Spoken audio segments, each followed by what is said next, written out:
Thank you, Chairman McHenry and the committee staff for working with me to call up H.R. 6323, the Iran Counterterrorism Act. The October 7th attack by Hamas against the people of Israel underscored the dangers posed by Iran, which has long been classified by the State Department as the world's leading state sponsor of terrorism. Since 2012, the Iranian regime has spent more than $20 billion to support international terrorist groups around the world. Furthermore, reports indicate that Iran raised its funding for Hamas' armed wing over the last year from $100 million to around $350 million per year.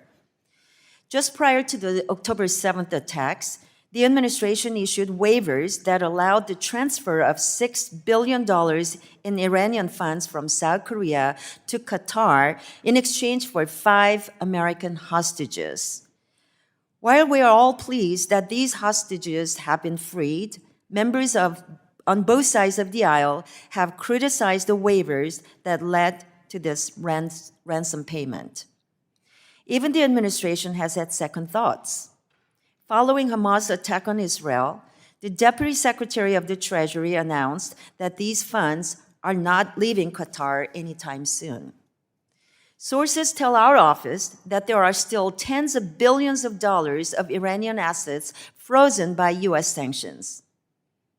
Who's to say that Iranian regimes does not have an incentive to capture more American hostages in exchange to unfreeze assets?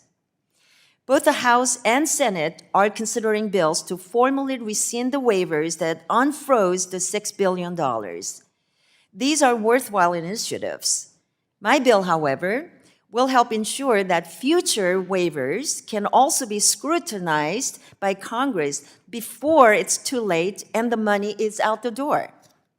With my legislation, 2 of the waiver authorities that the administration used to pay its ransom would be tightened significantly and reassert congressional authority over the U.S. policy on sanctions.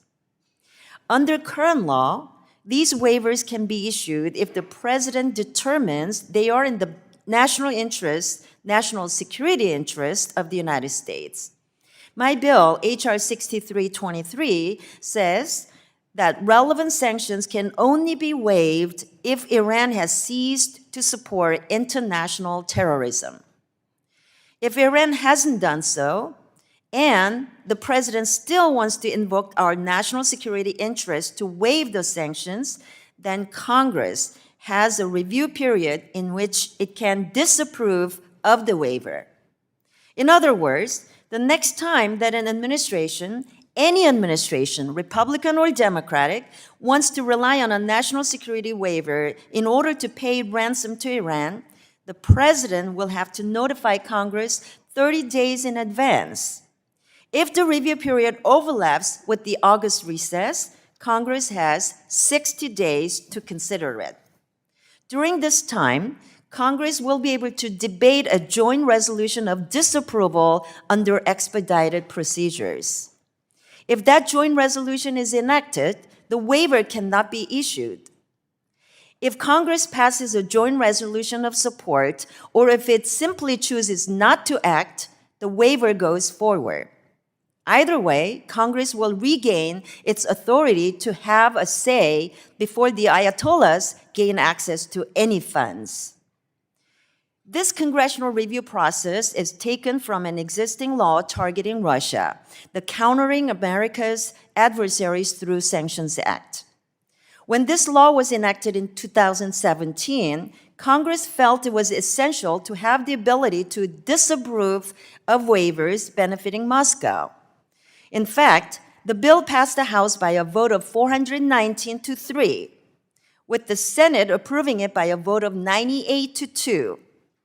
In 2023, surely, we can agree that Iran waivers deserve similar scrutiny from Congress. Let me just add here that nothing in my bill affects existing sanctions exemptions for food, medicine, and medical devices. These are blanket exceptions that Congress already built into the sanctions laws we're discussing, and nothing in my legislation changes that. The waivers issued in September were shocking to many of us, even before the October assault on Israel. But after those attacks, every one of us knew that the release of $6 billion through a presidential waiver without any review by Congress couldn't be defended to our constituents. H.R. 6323 will change that. I urge my colleagues to support this legislation, and I yield the balance of my time.